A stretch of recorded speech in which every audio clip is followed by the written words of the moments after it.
आप सभी का स्वागत है। कल हम लोग इतिहास में अभिलेख की बात कर रहे थे और अभिलेख का ऐसा संयोग है कि मैं चाहता हूं कि एक लेक्चर में इसे समाप्त करूं, लेकिन कुछ तकनीकी दिक्कत कल भी आ गई थी, इसलिए अधूरा छूट गया। तो हम लोग संभवतः लघु शिलालेखों पर थे। लघु शिलालेख, लघु शिलालेख अशोक के अनेक हैं और विभिन्न प्रांतों से पाए गए हैं। सर्वाधिक लघु शिलालेख कर्नाटक से मिले हैं। तो इन लघु शिलालेखों को हम देखें तो उत्तर प्रदेश से जो लघु शिलालेख अहरौरा से मिला है, बिहार से, बिहार में यह सासाराम से मिला है, मध्य प्रदेश में यह कई जगह से मिला है। रूपनाथ लघु शिलालेख, सारोमारो, सारोमारो,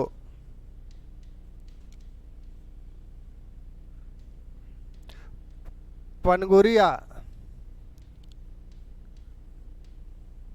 इसी को बुधनी लेख भी कहा जाता है, और आपका गुर्जरा, गुर्जरा।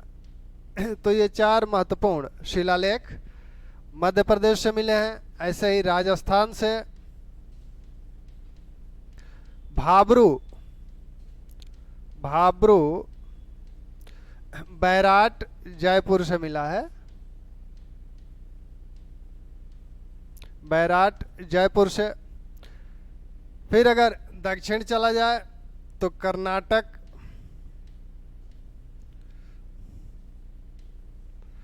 कर्नाटक से मास्की, रिद्धपुर, जटिंग रामेश्वर,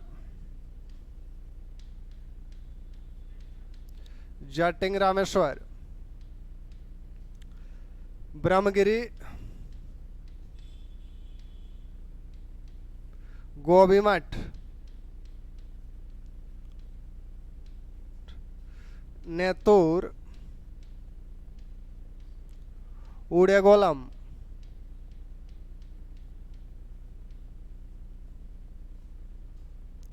शन्नाती,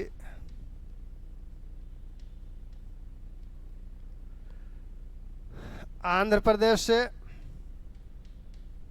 एरगुड़ी, इसे आप बृहद शिलालेख में भी देखे हैं। एरगुड़ी से बृहद शिलालेख भी मिला है और लघु शिलालेख भी मिला है। राजवुल, राजवुल, मंडगिरी, राजवुल, मंडगिरी। तो ये लघु शिलालेख, अब इन लघु शिलालेखों में आप पहले से ही परिचित हैं, जिनकी चर्चा पहले हुई थी। वो आपका गुर्जरा, मास्की, भाबरू, नेतूर, उड़ेगोलम, इनकी चर्चा भिन्न भिन्न संदर्भों में हुई थी। जैसे अशोक का नाम अशोक के रूप में, अशोक नाम, अशोक का नाम अशोक ही जिन शिलालेखों में मिलता है वो लघु शिलालेख हैं, और वो आपको मिलता है किसमें किसमें? मास्की, गुर्जरा, मास्की, गुर्जरा, नेतूर, उड़ेगोलम में। अशोक के धम्म की जो बात थी, तो धम्म में अशोक बौद्ध मत अनुयायी था। इसका सबसे सबल प्रमाण आपका भाबरू शिलालेख है। इस रूपनाथ शिलालेख, लघु शिलालेख में अशोक भूदेवों को मिथ्या साबित करने का दावा करता है। भूदेवों, भूदेवों यानी ब्राह्मणों को मिथ्या साबित किया, को मिथ्या साबित किया। ऐसा उल्लेख रूपनाथ में मिलता है। तो ये जो लघु शिलालेख हैं अशोक के, इनका ध्यान रखिए कौन लघु शिलालेख कहाँ से मिला है, और ये 4-5 जो लघु शिलालेख हैं इनकी विशेषताएं ध्यान रखिए। अब हम लोग आया जाए स्तंभ लेख पर। स्तंभ लेख की जो बात हुई थी, स्तंभ लेख, इसमें सबसे पहले हम लोग बृहद स्तंभ लेख देखें। बृहद स्तंभ लेख बताए गए थे कि ये 6 स्थानों से प्राप्त हुए हैं। ये 6 स्थान कौन कौन से हैं? आपका प्रयाग, लौरिया अरराज, लौरिया अरराज, लौरिया नंदगढ़, लौरिया नंदगढ़, रामपुरवा, दिल्ली टोपरा या दिल्ली मेरठ, दिल्ली टोपरा।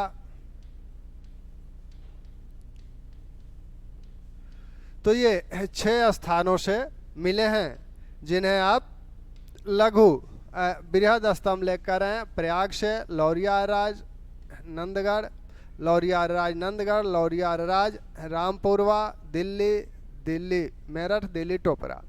ये जो हैं यह उत्तर प्रदेश से, लौरिया राज, लौरिया नंदगढ़, रामपुरवा ये तीनों बिहार से, ये दिल्ली में वर्तमान में दिल्ली में है। अशोक के अभिलेखों में सबसे पहला यही खोजा गया था। सर्वप्रथम खोज इसी की हुई थी, पेंथेलर ने इसी को खोजा था 1750 में। सबसे पहला पढ़ा जाने वाला अभिलेख दिल्ली टोपरा था। अब इन बृहद स्तंभ लेखों पे लेख कितने हैं? लेख इन पर 7 लेख हैं,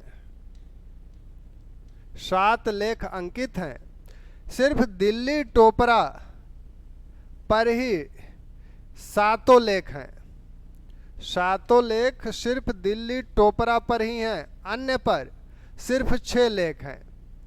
यानी दिल्ली टोपरा को छोड़ दें तो अन्य 5 बृहद स्तंभों पर सिर्फ 5 लेख हैं, और 7 लेख इस दिल्ली टोपरा स्तंभ पर हैं। अब इस को देखा जाए तो प्रयाग, लौरिया राज, लौरिया नंदगढ़, रामपुरवा, दिल्ली मेरठ, दिल्ली टोपरा, इनको पहले ही बात हो चुकी है कि फिरोज तुगलक इन्हें टोपरा से दिल्ली लाया, मेरठ से दिल्ली लाया। ये टोपरा हरियाणा में है। फिरोज तुगलक द्वारा इनको बड़ी सुरक्षित तरीके से दिल्ली लाया गया, और उस समय फिरोज तुगलक ने इन्हें पढ़वाने का भी प्रयास किया था, लेकिन सफलता नहीं मिली थी। अब इनसे संबंधित स्तंभ लेखों से संबंधित या अशोक के स्तंभों से संबंधित कुछ और बातें जो इनकी कलात्मक बातें हैं वो की जाएंगी। ये कैसे स्तंभ हैं, किस तरह से बने हैं, और दारा प्रथम के स्तंभों से इनकी तुलना कितनी समानता है, कितनी असमानता है, तो इन सब की बात हम लोग करेंगे मौर्यकालीन कला में। अभी हम लोग सिर्फ इनके लेखों की बात कर रहे हैं। तो बृहद स्तंभ लेख में 7 लेख हैं। अब 7 लेख क्या क्या हैं?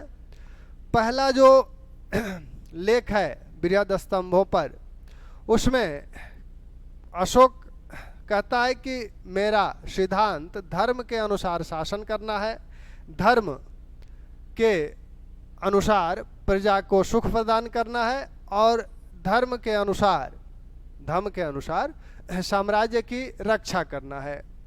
तो प्रथम लेख में वह यह बात करता है, और साथ में सीमांत जो महामात्र हैं उनको भी यह कहता है कि आप जनता के साथ धर्मानुसार शासन करें। द्वितीय लेख में वह धम्म की बात करता है, धम की क्या बात करता है कि धम को परिभाषित करता है। अशोक के धम में हम लोग देख चुके हैं कि अशोक अपने धम को परिभाषित करता है और उसकी विशेषताएं बताता है। किस स्तंभ लेख में? दूसरे और 7वें स्तंभ लेख में वह धम को परिभाषित करता है और उनकी विशेषताएं बताता है। तो जो यह अभिलेख है, दूसरा जो लेख है, दूसरे लेख में वह प्रश्न पूछता है कीचु धमे, धम क्या है, और उत्तर भी देता है अपासिने बहुकयाने दया दाने सचे सोचे माधवे साधवे च। वह बात हो चुकी है। तीसरे स्तंभ लेख में वह पाप को बताता है कि आसिनो यानी पाप, क्या क्या पाप है। तो उसमें वह बताता है कि प्रचंडता, निष्ठुरता, क्रोध, लोभ, ईर्ष्या, ये पाप है। चौथे स्तंभ लेख में अशोक बताता है कि हमने अपने राज्याभिषेक के 26वें वर्ष रजुकों को न्यायिक अधिकार भी प्रदान कर दिया। रजुक पहले राजस्व संबंधी अधिकारी थे। रजुक जो शब्द है यह रज्जु से निकला है। रज्जु यानी रस्सी, डोरी, रस्सी। तो ये लोग रस्सी के सहायता से भूमि की माप वगैरह करते रहे होंगे कर निर्धारण हेतु। तो ये राजस्व अधिकारी थे, लेकिन अशोक ने इन्हें अपने राज्याभिषेक के 26वें वर्ष क्या किया, इन्हें न्यायिक अधिकार भी प्रदान कर दिया। वह न्यायिक अधिकार क्यों प्रदान किया? क्योंकि विभिन्न अधिकारियों, जिले में विभिन्न अधिकारियों के पास न्यायिक अधिकार थे और होता यह था कि एक ही मामले में भिन्न भिन्न निर्णय आते थे। तो इस निर्णय संबंधी विसंगति को दूर करने के लिए अशोक ने रजुकों को न्यायिक अधिकार प्रदान कर दिया और रजुकों से यह कहा गया कि वो जनता के सुख का पता लगाएं कि जनता सुखी कैसे होगी और निष्पक्ष न्याय करें। यही रजुकों की तुलना इसी लेख में अशोक धाय माँ से करता है कि वह जनता की वैसे ही लालन पालन करेंगे, वैसे ही देखेंगे जैसे एक धाय माँ देखती है अपने बच्चे की। इसी में अशोक दंड क्षमता और व्यवहार क्षमता की बात करता है। दंड क्षमता और व्यवहार क्षमता। दंड क्षमता और व्यवहार की बात का, दंड क्षमता का मतलब जब वो रजकों को अधिकार दे दिया न्यायिक अधिकार, तो अब समान रूप से न्याय करेंगे। एक ही मामले में अब भिन्न भिन्न निर्णय नहीं आएंगे, वो एक ही प्रकार के मामलों में एक ही प्रकार के निर्णय देंगे। तो वह दंड क्षमता की बात करता है। व्यवहार क्षमता यानी सभी के साथ एक समान व्यवहार किया जाएगा। अब यहाँ अशोक, जब हम लोग देखेंगे कि मौर्य साम्राज्य का पतन कैसे होता है, पतन के कारणों की बात करेंगे, तो यहाँ व्यवहार क्षमता और रूपनाथ में आपने जो देखा था कि भूदेवों को मिथ्या साबित कर दिया, ये दो आधार बनाए जाते हैं अशोक के ब्राह्मण विरोधी ठहराने का। लेकिन ऐसी बात नहीं है अशोक, क्योंकि दंड क्षमता का भी मतलब यहाँ यह है कि ब्राह्मणों को पहले क्या किया जाता था, वो दंड से मुक्त होते थे। तो अब सभी को समान रूप से सभी के साथ समान व्यवहार किया जाएगा और सभी के साथ दंड के हिसाब से भी, दंड के आधार पर भी समान व्यवहार किया जाएगा। तो ब्राह्मणों को जो विशेषाधिकार मिला है वो नहीं रहेगा। इस तरह का आरोप अशोक पर कुछ विद्वानों द्वारा लगाया गया है, उसकी बात हम लोग पतन के संदर्भ में करेंगे। 5वें स्तंभलेख में अशोक जीववध निषेध की बात करता है। वह कहता है कि हमने अपने राज्याभिषेक के 26वें वर्ष जीववध निषेध घोषित किया। किस प्रकार के जीवों का वध नहीं होना चाहिए? जैसे गर्भणी पशु है, उनका वध नहीं हो सकता। अगर किसी पशु का बच्चा 6 माह से कम का है तो उसका वध नहीं हो सकता। तो इस प्रकार अशोक जीववध पर निषेध करता है और साथ में यह भी कहता है कि किसी जीव, एक जीव दूसरे जीव के भोजन नहीं हो सकता। इसी 5वें स्तंभलेख में अशोक कैदियों की मुक्ति का भी उल्लेख करता है। कैदियों की मुक्ति का भी उल्लेख करता है और कहता है कि हमने अनेक अवसरों पर कैदियों को मुक्त किया है। अपने 26 वर्ष के शासनकाल में वो लगभग 25 बार कैदियों को मुक्त किया था। छठवां जो शिलालेख स्तंभ लेख है उसमें अशोक कहता है कि हम सभी संप्रदायों का आदर करते हैं और सभी संप्रदायों से स्वयं मिलते हैं। तो यह भी एक तरह से अशोक के धर्म सहिष्णुता को ही इंगित करता हुआ अभिलेख स्तंभ लेख है। सातवां स्तंभ लेख में वह धर्म की बात, धर्म की व्याख्या तो करता ही है, साथ में यह भी बताता है कि हमने मार्गों के किनारे वट वृक्ष लगवाए हैं, 8-8 कोस पर कुआं खुदवाया है, सराएं बनवाई हैं। ये सब किस लिए किया? ये सब इसलिए किया है कि जनता धर्म का अनुसरण करे और उसका पालन करे। तो ये 7 स्तंभ लेख आपके तो लिखना, लिखित रूप में भी इसे देख लें। प्रथम स्तंभ लेख, पहला स्तंभ लेख में वो कहता है धर्मानुसार, धर्मानुसार शासन करना, धर्मानुसार जनता को सुखी बनाना तथा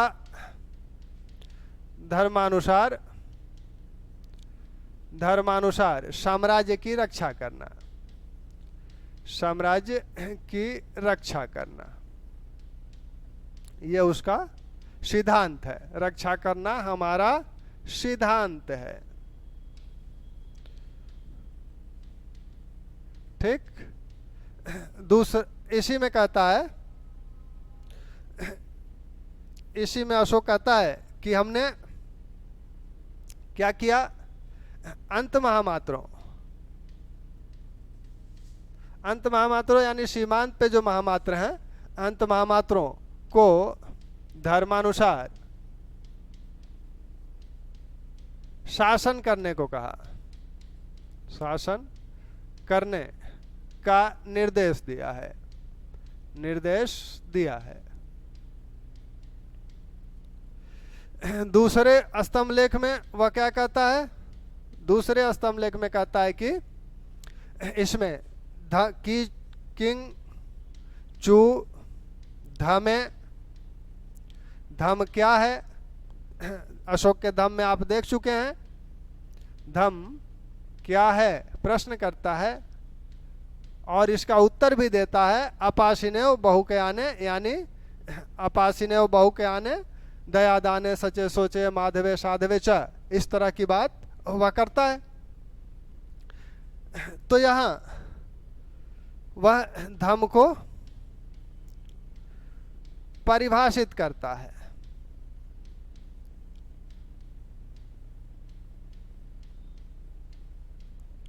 ठीक। अब तीसरा जो स्तंभ लेख है, तीसरा में क्या करता है? कहता है तीसरे स्तंभ लेख में वह धर्म संबंधी अपने धर्म की जो बात कर रहा है तो बता रहा है कि कुछ चीजें पाप हैं जिन्हें नहीं करना चाहिए। तो यहाँ आशिनव अर्थात पाप का उल्लेख करता है, 5 पाप बताता है। निष्ठुरता, निष्ठुरता, प्रचंडता, प्रचंडता, क्रोध, लोभ और ईर्ष्या। 5 वह पाप बताता है। क्रोध, निष्ठुरता, प्रचंडता, क्रोध, लोभ, ईर्ष्या, इन 5 को नहीं करना चाहिए। ये 5 पाप होते हैं। चौथे स्तंभ लेख में अशोक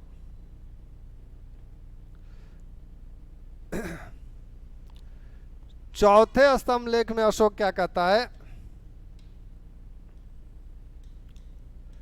चौथे में वह कहता है कि हमने राज्याभिषेक के 26वें वर्ष, राज्याभिषेक के 26वें वर्ष क्या किया? रजुकों को न्यायिक अधिकार प्रदान किया। न्यायिक एक अधिकार प्रदान कर दिया, यानी उन्हें न्याय के क्षेत्र में भी स्वतंत्र कर दिया। वो स्वतंत्र रूप से निष्पक्ष भाव से न्याय करेंगे, तो न्यायिक अधिकार प्रदान किया।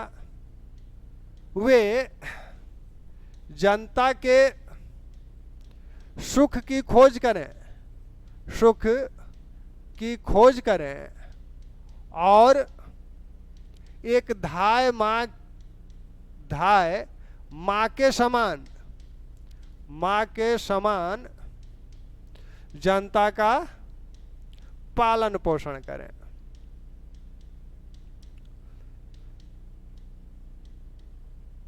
ठीक, इसी में कहता है कि हमने दंड समता लागू की और व्यवहार समता लागू की, यानी दंड समता और व्यवहार समता की बात यही इसी अभिलेख में, इसी स्तंभ लेख में वह कहता है। यहाँ जो प्रश्न पूछे जाते हैं, जो प्रश्न बनते हैं वो ये बनते हैं कि रजकों के न्यायिक अधिकार देने संबंधी घोषणा अशोक द्वारा किस स्तंभ लेख में की गई। तो वो आप देख रहे हैं कि स्तंभ लेख संख्या 4 है। और अपने राज्याभिषेक के किस वर्ष अशोक ने रजकों को न्यायिक अधिकार प्रदान किया, तो वो 26वें वर्ष न्यायिक अधिकार प्रदान करता है।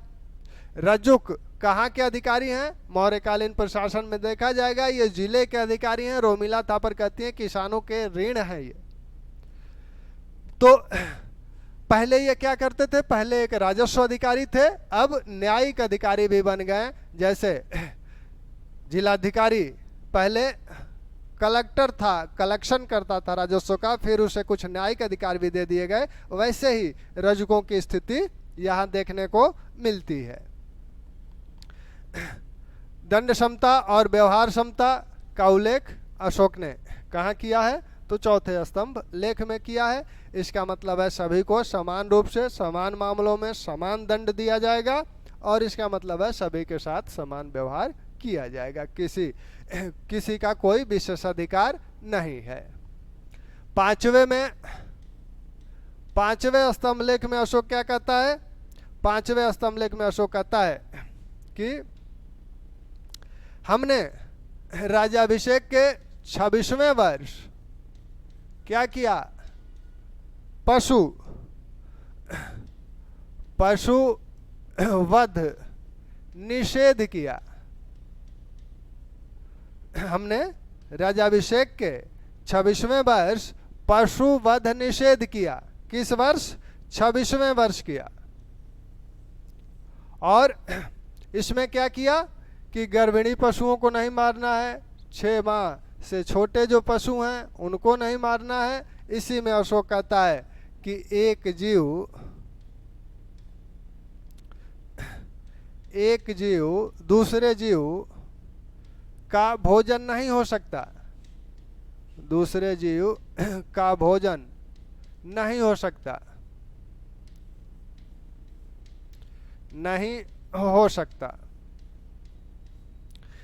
इसी में अशोक कहता है कि कैदियों के मुक्ति संबंधी प्रावधान, कैदियों के मुक्ति संबंधी प्रावधान भी इसी में है। कैदियों की मुक्ति, अशोक अपने 26 वर्ष के शासन काल में 25 बार कैदियों को मुक्त किया था। अशोक के अभिलेखों में उसके कितने वर्ष के शासनकाल का उल्लेख मिलता है? 8वें वर्ष से लेकर 27वें वर्ष तक। ये 8वें वर्ष क्या मतलब है? राज्याभिषेक के 8वें वर्ष से राज्याभिषेक के 27वें वर्ष तक का विवरण मिलता है। तो 26 वर्ष तक वह 25 बार कैदियों को मुक्त किया था विभिन्न अवसरों पर। 6वें स्तंभ लेख में क्या बात कही जा रही है? 6वें स्तंभ लेख में कहा जा रहा है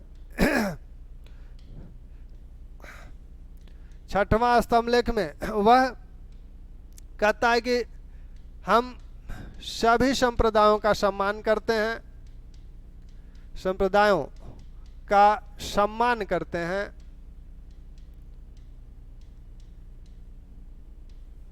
तथा सभी से मिलने स्वयं जाते हैं।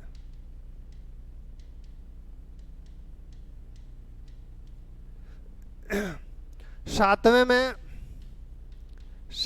स्तंभ लेख में वह जो बातें करता है, कहता है कि सातवें स्तंभ लेख में वो कहता है कि मेरे धर्म की परिभाषा तो करता ही है, धर्म की व्याख्या तो करता ही है, और क्या करता है, और इसमें कहता है कि मेरे द्वारा मार्गों के किनारे वट वृक्ष छाया के लिए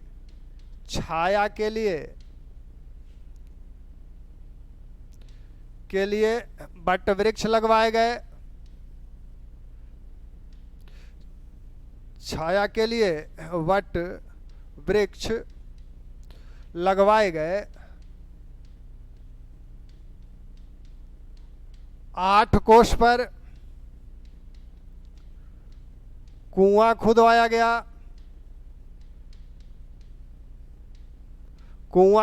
गया तथा सराएं बनवाई गई। ये सब किस लिए? क्यों? जिससे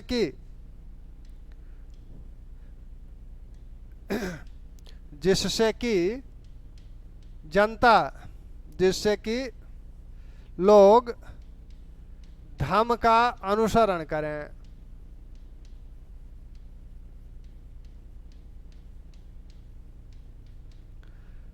ठीक, तो अशोक इस तरह की बातें कहता है। फिर यह भी कहता है कि हमने धर्म महामात्रों की नियुक्ति की है जो विभिन्न संप्रदायों के बीच समन्वय स्थापित करेंगे, वो ब्राह्मण हो, श्रमण हो या आजीवक हो, सबके बीच समन्वय स्थापित करने का कार्य करेंगे। तो ये आपके स्तंभ लेख रहे। अब इन स्तंभ लेखों में अभी तक ये बृहद स्तंभ लेख थे। अब लघु स्तंभ लेख,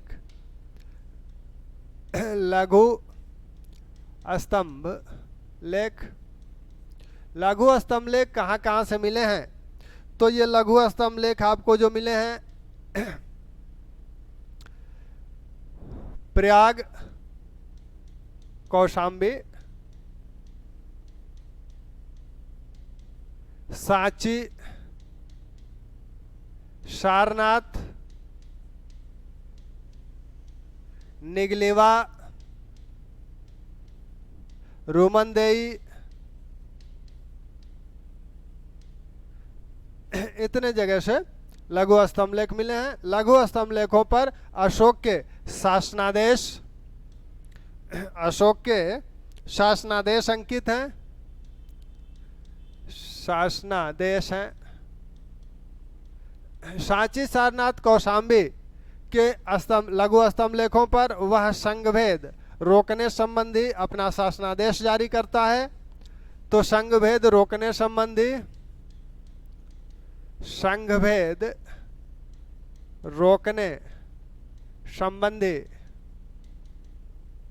शासनादेश है। वह कहता है कि जो कोई संघ में भेद उत्पन्न करेगा उसे श्वेत वस्त्र पहनाकर संघ से निष्कासित कर दिया जाएगा। तो जो कोई संघ में भेद उत्पन्न करेगा, अशोक के समय आप देखे हैं कि जब तृतीय बौद्ध संगीति हुई थी तो उस समय क्या है कि संघ में ढेर सारे ऐसे लोग भी आ जाते थे जिनका प्रमुख उद्देश्य धर्म का अनुपालन करना नहीं होता था।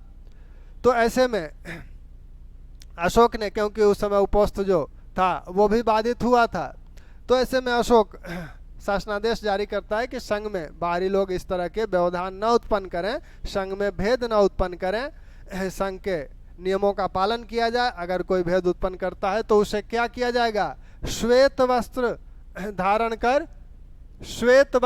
कर आकर निष्कासित किया जाएगा। इसका भी ध्यान रखिएगा। कभी ये पूछ लिया जाए कि जिन्हें संघ से निष्कासित किया जाता था वे किस वस्त्र को धारण कर निष्कासित किया जाता था, तो श्वेत वस्त्र धारण कर निष्कासित उन्हें किया जाता था। इसी प्रयाग कौशाम्बी जो लेख है, इस लेख में एकमात्र यही अशोक का अभिलेख है जिसमें अशोक की किसी रानी का यानी किसी पत्नी का उल्लेख हुआ है। तो इसमें करुवाकी का उल्लेख हुआ है। करुवाकी संघ को दान दे रही हैं, उसी दान के उपलक्ष्य में, उसी की याद में यह लेख अंकित कराया गया था। और ये करुवाकी से ये बताया गया है कि अशोक की रानी करुवाकी, जिनसे तीवर नामक अशोक का पुत्र उत्पन्न हुआ था, द्वारा दान दिया गया है। तो इसी अभिलेख से यह भी ज्ञात होता है कि अशोक की एक रानी करुवाकी थी और उन्हीं से तीवर नामक पुत्र उत्पन्न हुआ था। तो अगर यह कहा जाता है कि और रानी की का जिक्र इसमें है, इसीलिए इसे रानी का अभिलेख या साम्राज्ञी का अभिलेख भी बोला जाता है। रानी का अभिलेख या साम्राज्ञी का अभिलेख। साम्राज्ञी का अभिलेख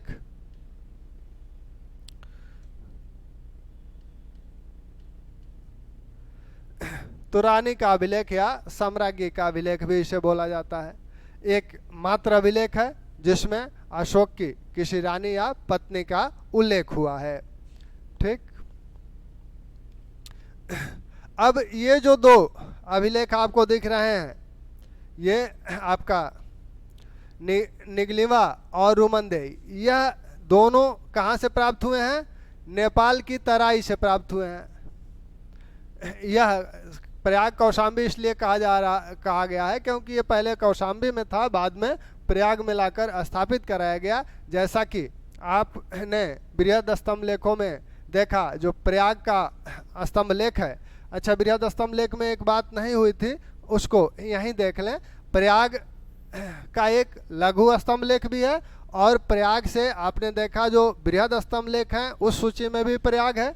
तो प्रयाग से दोनों लेख मिले हैं। वह जो बृहद स्तंभ लेख है वो कौशाम्बी में था पहले संभवतः। अकबर के शासनकाल में जहांगीर ने उसे लाकर प्रयाग में स्थापित कराया था। संभवतः इसे भी उसी समय लाकर स्थापित करवाया गया। उस प्रयाग स्तंभ लेख पर अशोक का लेख तो है ही है। यह प्रयाग बृहद स्तंभ लेख की बात हो रही है। प्रयाग बृहद स्तंभ लेख पर अशोक का लेख तो है ही, साथ में इस पर किसका और लेख है? इस पर अशोक का लेख है और समुद्रगुप्त की प्रयाग प्रशस्ति भी इसी पर खोदी गई है। समुद्रगुप्त का लेख है और जहांगीर का लेख है। ठीक। इसी क्रम में एक बात और ध्यान रखिए कि जो लौरिया नंदगढ़ वाला जो लेख है, नंदगढ़, इस लेख में नंदगढ़ बृहद स्तंभ लेख, इसमें औरंगजेब का लेख भी मिलता है। औरंगजेब का लेख भी इस पे मिलता है। तो प्रयाग बृहद स्तंभ लेख पर अशोक का तो है ही, समुद्रगुप्त और जहांगीर का भी है। लौरिया नंदगढ़ पर औरंगजेब का भी लेख है। यह सबसे सुरक्षित लेख माना जाता है। सबसे सुरक्षित लेख लौरिया नंदगढ़ का माना जाता है। तो यहाँ जो प्रयाग कौशाम्बी जो लेख दिख रहा है, यह लघु स्तंभ लेख, इसको रानी का अभिलेख भी कहा जाता है, साम्राज्ञी का अभिलेख भी कहा जाता है। संभवतः कौशाम्बी में था, उसे अकबर के समय ही प्रयाग में लाया गया। इसी में अकबर की रानी करुवाकी का उल्लेख मिलता है। ये जो निगलिवा है, निगलिवा में ये दोनों लेख, निगलिवा और रुमनदेई, दोनों नेपाल की तराई क्षेत्र में स्थित हैं। निगलिवा जो लेख है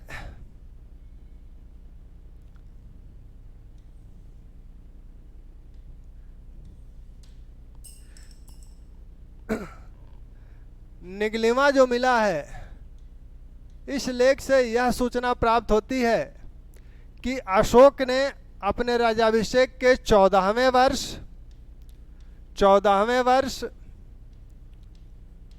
कनक मुनि के स्तूप को द्विगुणित करवाया था। द्विगुणित यानी विस्तार करवाया था।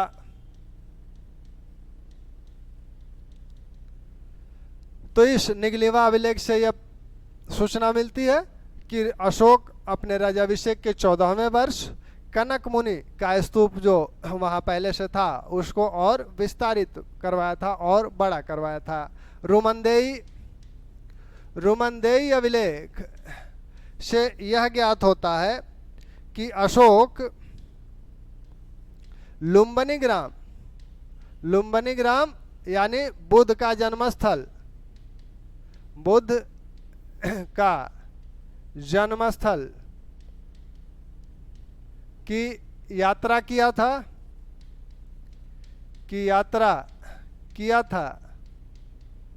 कब? अपने राज्याभिषेक के 20वें वर्ष वो यात्रा किया है और वहाँ उद्बलिक का मतलब है कर, वहाँ कर को कम कर दिया। कर को कम करना, तो वहां उसने कर को कम कर दिया। जो कर पहले 1/6 लगता था उसे घटाकर 1/8 भाग कर दिया। उत्पादन का 1/6 भाग पहले कर लगता था, उसे घटाकर वहां के लोगों के लिए 1/6 भाग कर दिया। और यहाँ पर एक शिला भी स्थापित करवाया। ये बुद्ध का जन्मस्थल है, ये बात यहाँ भी इस अभिलेख में भी कही जा रही है। और इस अभिलेख में बुद्ध को क्या कहा जा रहा है? बुद्ध को बताया जा रहा है कि ये भगवान है। भगवा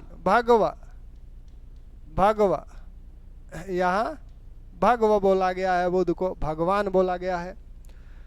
तो इस प्रकार निगलिमा और रुमंदेई स्तंभ लेख आपके हो गए। तो अशोक के स्तंभ लेखों, शिलालेखों की बातें हो गई हैं। अशोक का जो अभिलेख हैं वो क्या लगते हैं? अशोक के अभिलेख पढ़ने में आत्मकथा जैसे लगते हैं। अब आत्मकथा जैसे क्यों लगते हैं? क्योंकि अशोक इन अभिलेखों में अपनी व्यक्तिगत बातें बताता है, अपना उद्देश्य बताता है। उसकी भाषा क्या है? देवानाम्पी ऐसा कहता है कि, देवानाम्पी ऐसा करता है कि, देवानाम्पी द्वारा यानी मेरे द्वारा रास्तों मार्गों के किनारे वट वृक्ष लगवाए गए, कुएं खुदवाए गए, ये सब किया गया मेरे द्वारा, 10 महामात्रों की नियुक्ति हुई। तो वो अशोक स्वयं कह रहा है। तो इसलिए ये जो अभिलेख हैं अशोक के अभिलेख क्या लगते हैं? पढ़ने में आत्मकथा जैसे लगते हैं, आत्मकथा जैसे लगते हैं। इसका मुख्य कारण यही है, देवानाम्पी ऐसा कहता है, देवानाम्पी ऐसा करता है। तो उसके व्यक्तिगत कार्य और व्यक्तिगत उद्देश्यों की जानकारी इससे मिलती है। लेखों संबंधी जो भी इम्पोर्टेंट पॉइंट हैं, समाहित हैं, इनसे बाहर अगर कुछ आता है तो न आप कर पाएंगे न कोई कर पाएगा, वो मेरिट उससे नहीं बनना है। यह बात निश्चिंत, इस बात से निश्चिंत रहिए। जितना पढ़ाया जा रहा है उसको कंठस्थ कर लीजिए। किसी भी प्रकार सिलेक्शन के लिए पर्याप्त है। अब आप कंठस्थ कैसे करेंगे? उसका एक उपाय यह है कि आप ये जो जब भी वीडियो देखें तो कॉपी कलम ले के बैठें और उनको नोट करें, फिर दोबारा उसको देखें वीडियो को, क्योंकि आप तथ्य नोट करेंगे, पूरा वीडियो तो नोट करेंगे नहीं। तो एक बार आप तथ्य नोट कर लें, फिर दोबारा वीडियो देखें, फिर अपने तथ्यों को रिवाइज करें, फिर जब आपको लगता है कि नहीं अभी कुछ और इसकी कहानी आगे पीछे वाली, एक बार और देखें, थोड़ी और याद हो जाए, तो बार बार उनको देखते रहें, लेकिन नोट तथ्यों को अवश्य कर लें। नोट करने से ये होगा कि आपको याद भी हो जाएंगे, और यूट्यूब पे जो ये वीडियो डाले जा रहे हैं, तो एक आग्रह, हालांकि मैं ये सब बातें कहता नहीं हूँ, लेकिन आपसे एक आग्रह करता हूँ कि वीडियो को शेयर कर दिया करें, ठीक। चलिए आइए, अब हम लोग अशोक के संदर्भ में क्या करना है। अब अशोक ने जो भी कार्य किया उसको तो देख लिया गया, उनके कला संबंधी, प्रशासन संबंधी बातें तो मौर्य कला और मौर्य प्रशासन में होगी। अशोक के उत्तराधिकारी कौन कौन है, अशोक के बाद राजा कौन बना, तो इस को लेकर विभिन्न ग्रंथों में विभिन्न सूचियां मिलती हैं, विद्वानों में भी मत ऐक्य नहीं है। लेकिन अशोक के बाद राजा कौन बना, दो सूचियां जो मिलती है, पुराणों की एक सूची मिलती है जिसमें अशोक के बाद के 10 राजाओं की सूची दी गई है, दिव्यावदान की एक सूची मिलती है जिसमें अशोक के बाद के 6 राजाओं की सूची दी गई है, तारानाथ ने 3 राजाओं का उल्लेख किया हुआ है। तो इन सभी सूचियों में प्रथम स्थान पर कुणाल को रखा गया है। तो यह बात तो साफ है कि अशोक के बाद कुणाल शासक बना होगा। अब उसके बाद के क्रम इनके भिन्न हैं, पुराणों के भिन्न हैं और आपके दिव्यावदान के भिन्न हैं, लेकिन जो विद्वानों ने जिसको माना है, जिसे हम आप मानेंगे, वो क्रम ये है। यानी अब हम लोग एक नए टॉपिक को देखें, अशोक के उत्तराधिकारी। अशोक के उत्तराधिकारी, तो अशोक के उत्तराधिकारियों की बात की जाए तो एक क्रम ध्यान रहे, कुणाल,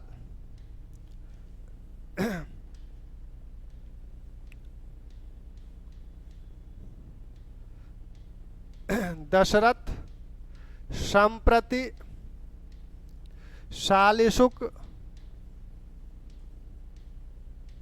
वृहद्रथ। ये अशोक के उत्तराधिकारियों का क्रम है। इनके साथ ये भी ध्यान रखें, क्योंकि बात विषय की हो रही है, पुराणों में अशोक के 10 उत्तराधिकारियों की सूची मिलती है।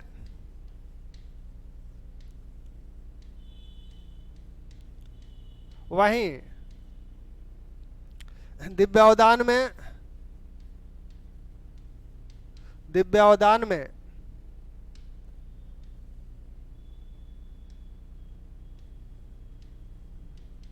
6 की सूची मिलती है।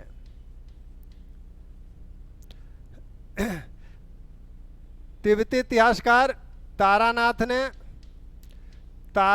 ने कुणाल, विगत शोक और वीरसेन का उल्लेख किया है।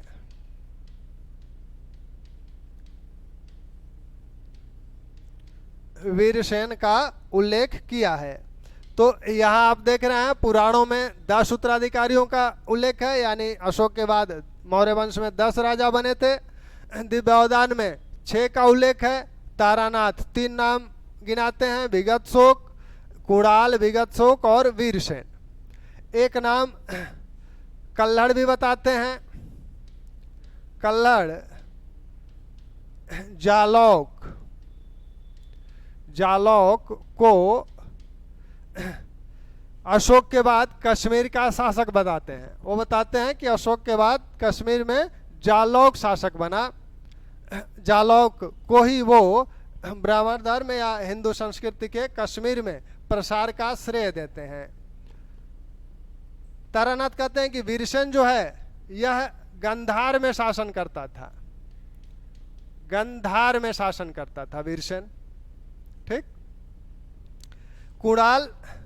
कुणाल को की उपाधि एक धर्म विवर्धन, धर्म विवर्धन की है। दशरथ, दशरथ ऐसा उत्तराधिकारी है अशोक का जिसके पुरातात्विक साक्ष्य भी प्राप्त होते हैं। अशोक के उत्तराधिकारियों में अगर किसी एक का पुरातात्विक साक्ष्य है तो वो दशरथ का है, क्योंकि दशरथ ने नागार्जुनी पहाड़ियों पर 3 गुफाएं बनवाई थीं और उन गुफाओं पर लेख मिलता है इसका। तो इस प्रकार इसका पुरातात्विक साक्ष्य भी है। तो दशरथ ऐसा उत्तराधिकारी है जिसका पुरातात्विक साक्ष्य भी है। अगर ये कहा जाए कि अशोक के उत्तराधिकारियों में पुरातात्विक साक्ष्य किसका मिलता है तो वो आपके दशरथ हैं। ये अशोक की तरह ही क्या करते हैं, देवानाम प्रिय की उपाधि धारण करते हैं। देवानाम प्रिय की उपाधि अशोक की तरह ये भी धारण करते हैं। मौर्य वंश में 2 शासकों ने देवानाम प्रिय की उपाधि धारण की, एक तो अशोक, और अशोक का अनुसरण करते हुए उनका उत्तराधिकारी दशरथ भी इसको धारण करते हैं। संप्रति, संप्रति ये दशरथ को माना जाता है कि आजीवक संप्रदाय को यह संरक्षण प्रदान किए थे, क्योंकि उसी संप्रदाय के लिए इन्होंने नागार्जुनी पहाड़ियों पर गुफाओं का निर्माण किया था। संप्रति जैन मत अनुयायी है और सुहस्तिन, जैन धर्म में इसका उल्लेख हो चुका है। सुहस्तिन ने दशरथ को जैन धर्म में दीक्षित किया था, जैन धर्म में दीक्षित किया था। चूंकि जैन मत अनुयायी हैं इसलिए इन्हें कुछ लोग चंद्रगुप्त द्वितीय भी कहते हैं। चंद्रगुप्त द्वितीय, मौर्य वंश का ये चंद्रगुप्त द्वितीय है, क्योंकि चंद्रगुप्त प्रथम, चंद्रगुप्त मौर्य भी बाद में जैन मतानुयायी हो गए थे। वैसे संप्रति भी बाद में जैन मतानुयायी हो गया। इस संदर्भ में इसे चंद्रगुप्त द्वितीय भी कहा जा सकता है या कहा जाता है। शालिशुक, शालिशुक का उल्लेख यूनानी सॉरी शालिशुक का उल्लेख यूनानी इतिहासकारों द्वारा भी किया गया है और गार्गी संहिता में भी इनका उल्लेख है। गार्गी संहिता में इन्हें धार्मिक के रूप में अधार्मिक बताया गया है, झगड़ालू किस्म का बताया गया है कि यह झगड़ालू भी था और इसने यज्ञों के आयोजन को रोका था। तो शालिशुक के विषय में ये कहा गया है कि अंत्योकस या अंत्योक तृतीय काबुल घाटी पर आक्रमण किया। काबुल घाटी पर आक्रमण किया। आप जानते हैं कि काबुल घाटी मौर्यों के साम्राज्य सीमा में था। तो काबुल घाटी पर अंत्योक तृतीय ने आक्रमण किया। उस समय यहाँ का शासक सुभग सेन, पोलिबियस कहता है कि यहाँ का शासक सुभग सेन था। पोलिबियस के अनुसार, पोलिबियस के अनुसार उस समय यहाँ का शासक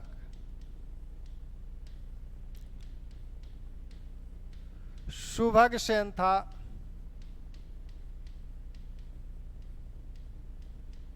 तो इस सुभग सेन की पहचान जो की जाती है वह इन्हीं शालिशुक से की जाती है।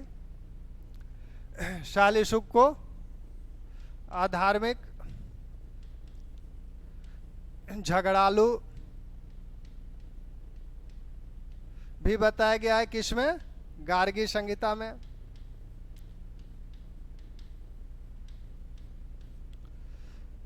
मौर्य वंश के अंतिम शासक बृहद्रथ हैं। मौर्य वंश के अंतिम शासक बृहद्रथ हैं। 184 ईसा पूर्व तक इन्होंने शासन किया। 184 ईसा पूर्व तक इन्होंने शासन किया। 184 लगभग 184 ईसा पूर्व में इनका सेनापति पुष्यमित्र शुंग ने क्या किया कि सेना के निरीक्षण जब ये करने गए थे तो निरीक्षण कराने के बहाने इन्हें बुलाया और वहीं इनकी हत्या कर दी गई। तो इनकी हत्या किसने की? इनके सेनापति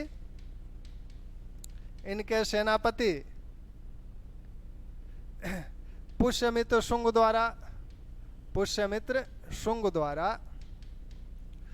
द्वारा इनकी हत्या कर दी गई।